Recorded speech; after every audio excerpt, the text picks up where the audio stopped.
Hello everyone and welcome back to BanG. This is episode 10 of Yume-Mita.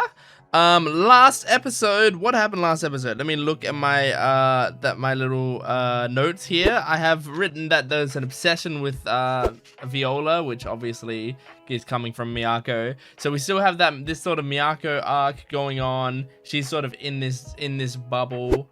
Where she finds it hard to trust other people, and she's like getting a bit too obsessed with Viola, and Viola's manipulating her a lot behind the scenes. So it's really interesting. I can't wait to see what happens next. I don't know. I said last episode how like some of these shows have had episode 10 as like the emotional climax. So it's possible that is the case here. I don't know, but I'm going to be jumping into it. I apologize for this video being a day late. My schedule's all been kind of shifted over the past week. Hopefully we're going back to a more normal schedule going forward, and you won't have to continue to wonder if videos are coming out and stuff. But I basically took a little bit of time off.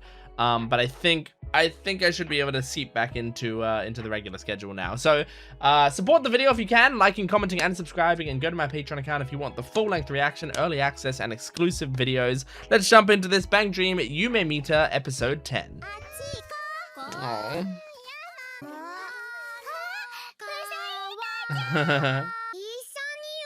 Always doing her best to cheer people up. She can't stand people being sad.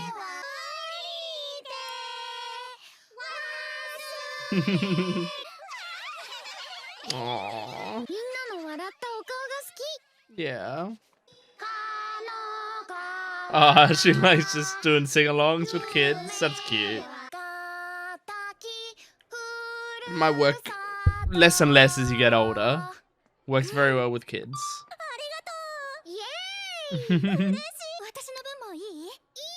Can you use the same video so I don't have to sing it all again? Cool. So this is you discovering Yuno's sound. Disobedience.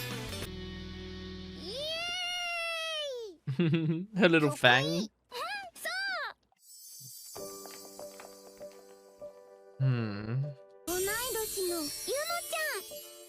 It inspired you? Aww. Very cute. Aww, so she knew ahead of time. That would have been so exciting.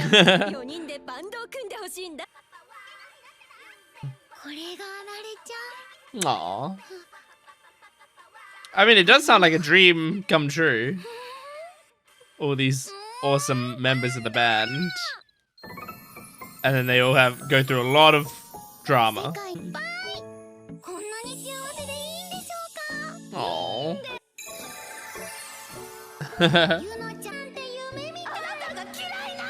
Oh boy. Oh boy. Everything falling apart. I feel like I'm relating in a way to Nonoka as like someone who is very positive and tries to cheer people up and struggles with negativity.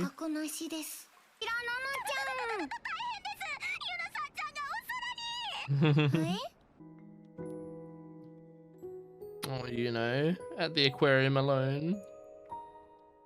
Bye bye. Oh no. Can you? Well, you know. Yeah, I was about to say. You know she's in an aquarium. Track her down. It's my Go had aquarium stuff as well. Is it the same aquarium?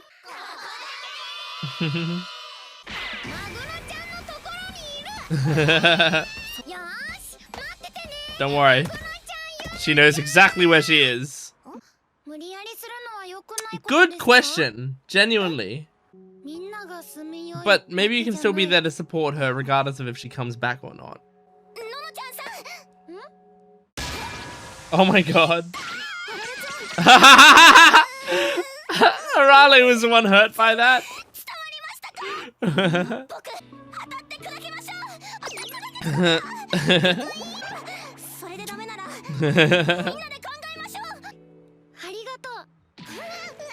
Oh my god.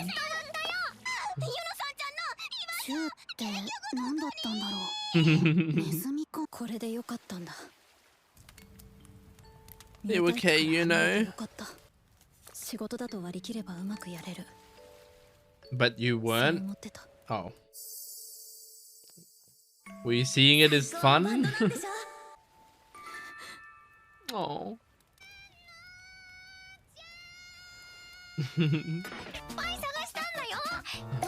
She's not reacting so far.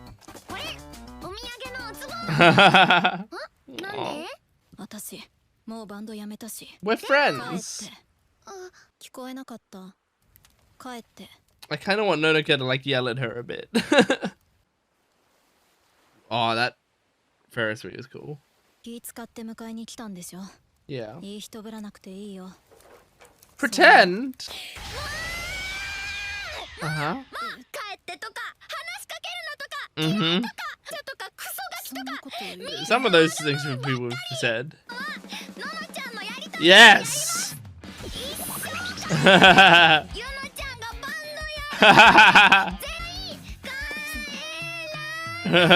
Yeah, annoy the shit out of her.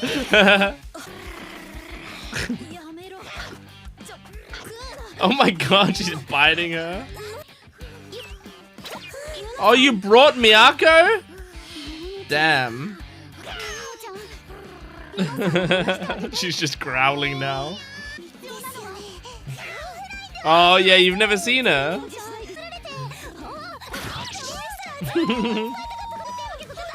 There's so much going on. Oh my god, this is a lot.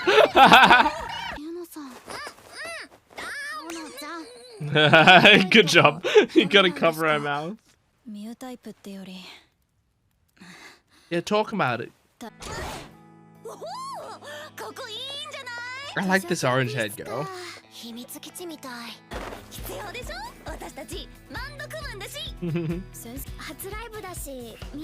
I mean, these characters have simple designs, but they're very cute. Aww. Oh, this is really cute.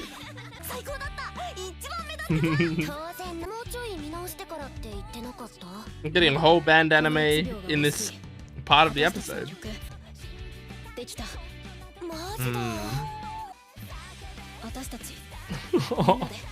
Oh. Well, this is really sad because they're not together now.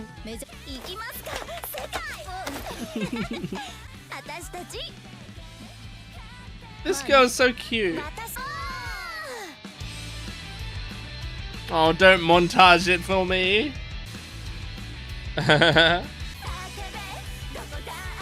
Supremacy. Damn, man. What actually stopped you? Because it looks like things are going great. I'm really scared to find out why it's not why that's not happening. Why? Right. It was your dream, it wasn't their dream. Yeah, they were just having fun in the band. Yeah, but this is actually a career. It's a bit different, you know? Like, these girls aren't as likely to quit. This isn't a high school band anymore. I mean, they're all in high school still, but it's not a high school band. You gonna do the thing where you sing to cheer people up?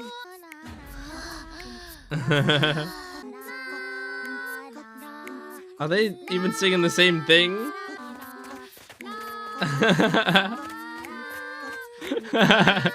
It's kind of annoying.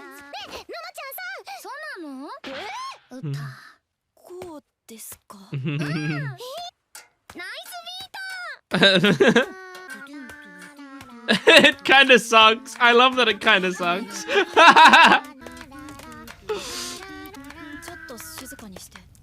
Shut up.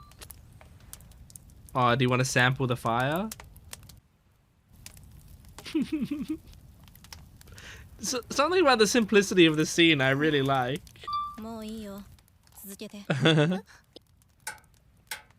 Oh, she's going along with it.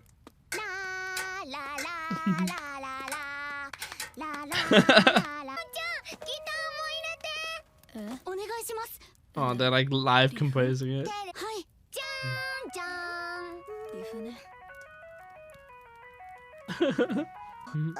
入れてみる？面白いんじゃない？バンギャルド。ブラッシュアップの余地あり。トラックごと消してますよ。Oh, was she holding back laughter there? 私はやめたんだって。違います。ユナちゃんが2.0です。今はミュンタイプ You've upgraded. 敵かこいつ。3.3 くらいですね。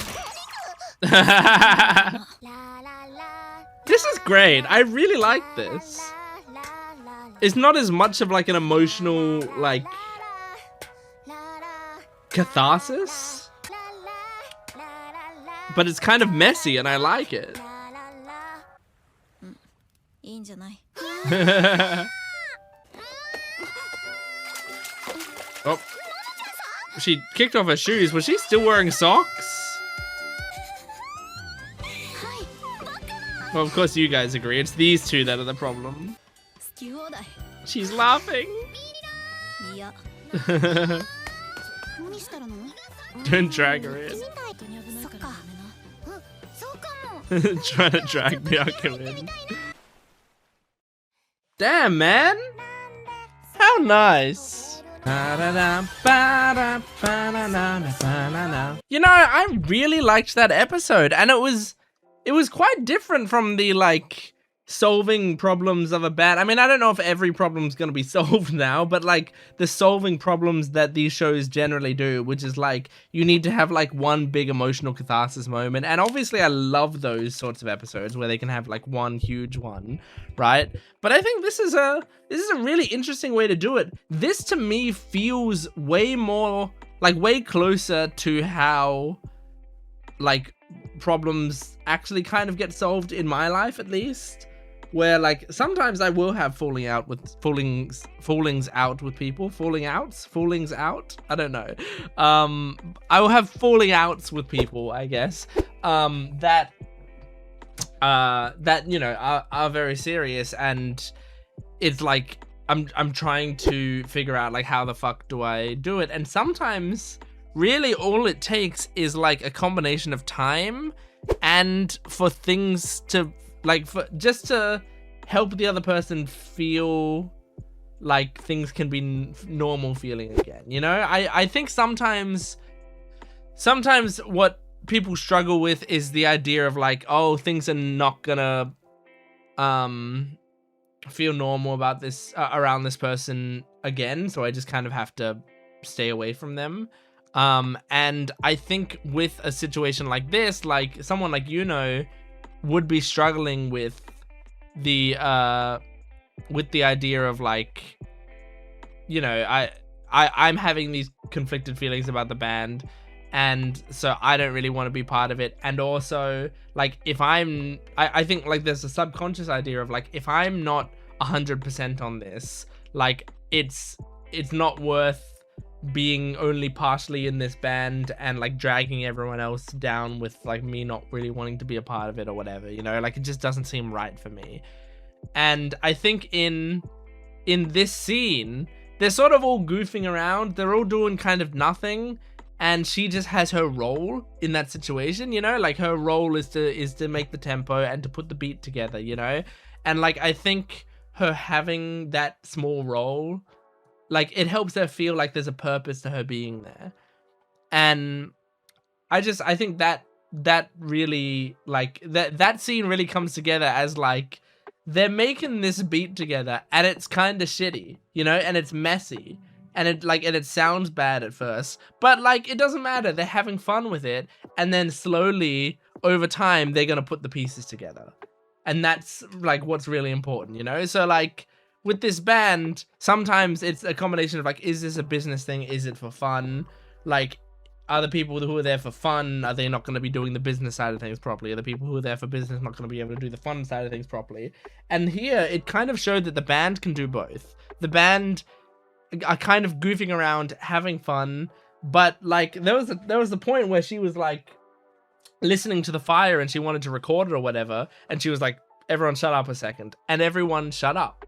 Everyone went quiet and just sat down and waited patiently for her. And it felt like, to me, you know, I mean, like there's there's a bunch of ways you could interpret a bunch of stuff, but like it's fun to just analyze these things. It felt like to me that sort of scene is a really great way to show like when these characters need to lock in, they can lock in. When these characters need to respect each other's time, they can. Even Nonoka and Arale, who are like big chatterboxes, who like, you know, Nonaka's gonna be shouting a lot and gonna be making noises and whatever. She can't really stay silent a lot of the time. And Arale will like just talk in the most inappropriate moments and not stop talking, right? So those two characters, which are huge chatterboxes, even those two completely go silent. Arale messed up a little at the end, but completely go silent in that moment to allow her to do that, you know. And so it's like they can give her space. I feel like there's a part of that scene where it's like, look, here's they have the capability to give her space.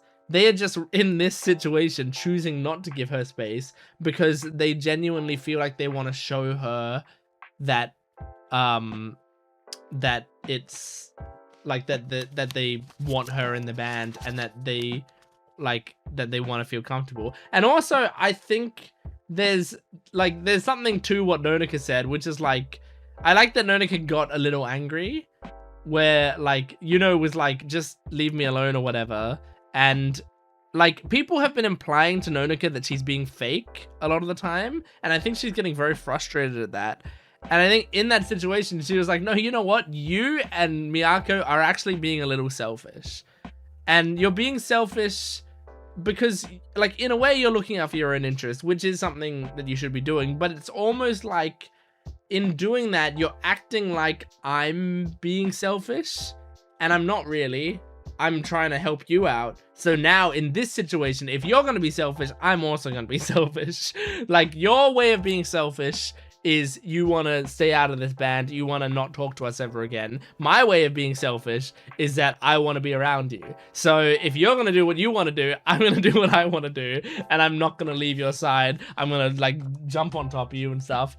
And it's like, look, is that the right thing to do in a situation like this? It's hard to know. It's, as I said, it's a messy situation. I think this whole episode is supposed to be a little bit messy. I don't think there's like a really solid lesson, at least not right now, to be learned from this situation. But like, I think what's really cool about the modern Bang Dream approach to storytelling is how messy some of these relationships are. It's My Go, Ave Mujika, and this band. All three of those bands I would describe as messy in different ways. Like, My Go was like messy in a, I mean, they were the Lost Girls. Like, My Go was like a, you know, these girls are all so different and from different sort of vibes and areas, and like they all have different sort of goals and stuff. Like, it's hard for them to find that commonality between them. Their commonality ended up really being like their music, right? And the meaning behind their music. That's sort of what holds them together. But it was hard for them to find what's holding those Lost Girls together.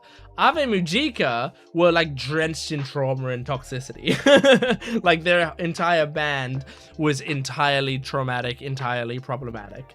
But maybe they could bond over some of that trauma as they help each other find their way through it, right?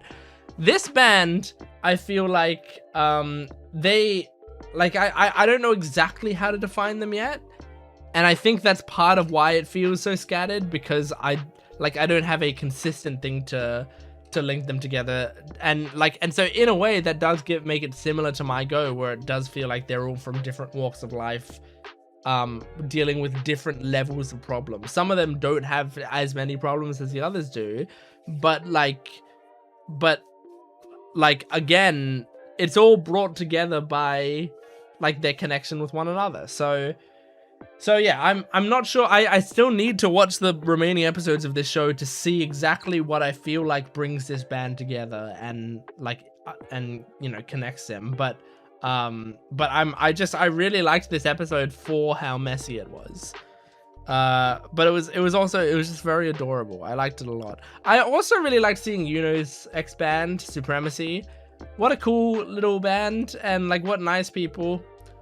I thought we'd see like a really huge falling out, but instead it was kind of again, more realistic, where it's just like, well, we sort of stopped doing it because they had other plans, you know, like their dream wasn't music, my dream was music, or their dream at the very least wasn't this band, and that was what my dream was. Once they discovered what their dream was, they went off to chase it, and so it just kind of sucks that like Yuno's dream related to them as well, you know. Yuno's dream was like me and you guys doing whatever, but like that would get in the way of whatever their dreams were if their dream wasn't also that exact same thing.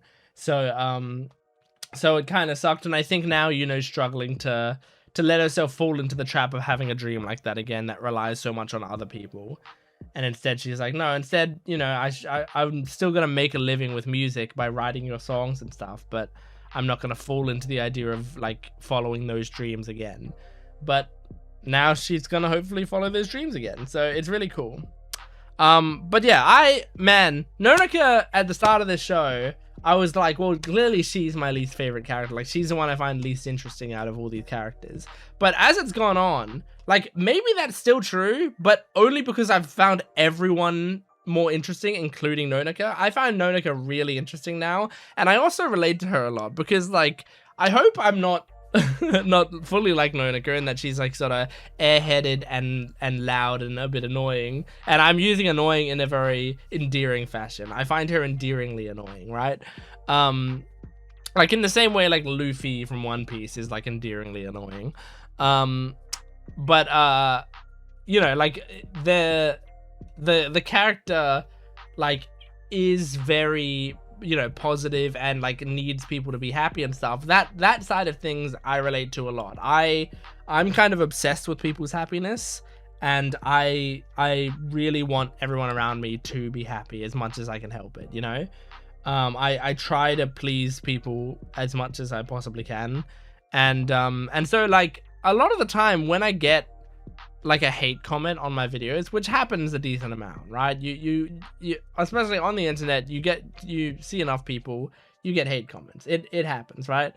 A lot of the time when I get a hate comment, the thing that like eats at me the most out of it, and this I promise you I'm not lying here. I promise you I'm not like trying to make myself sound like a great guy or whatever. The thing that eats at me the most about a lot of hate comments is I was like, they really hated the video that much. They hated me and the video. Like, I gave them an unenjoyable experience to that degree. That makes me really sad.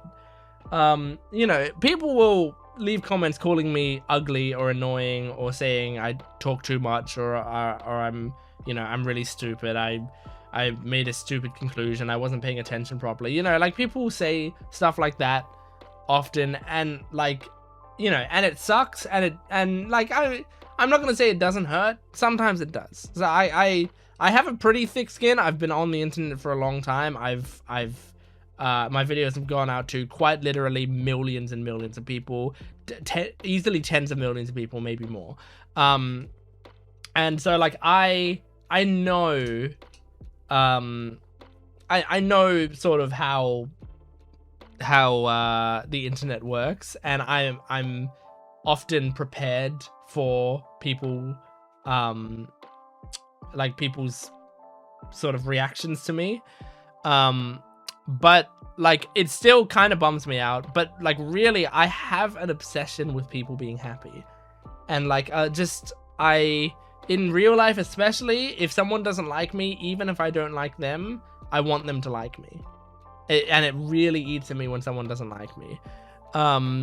And so like I try to cheer that person up. I try to make them happy as best I can, and it's tough. It's really hard to have that. And it's the same thing with my videos, you know. If someone isn't happy with the video, it makes me sad. I don't think that person is necessarily right, you know. It doesn't mean I'm going to bend over backwards to cater to them or anything necessarily, or at least as I've grown up, I've tried not to do that anymore.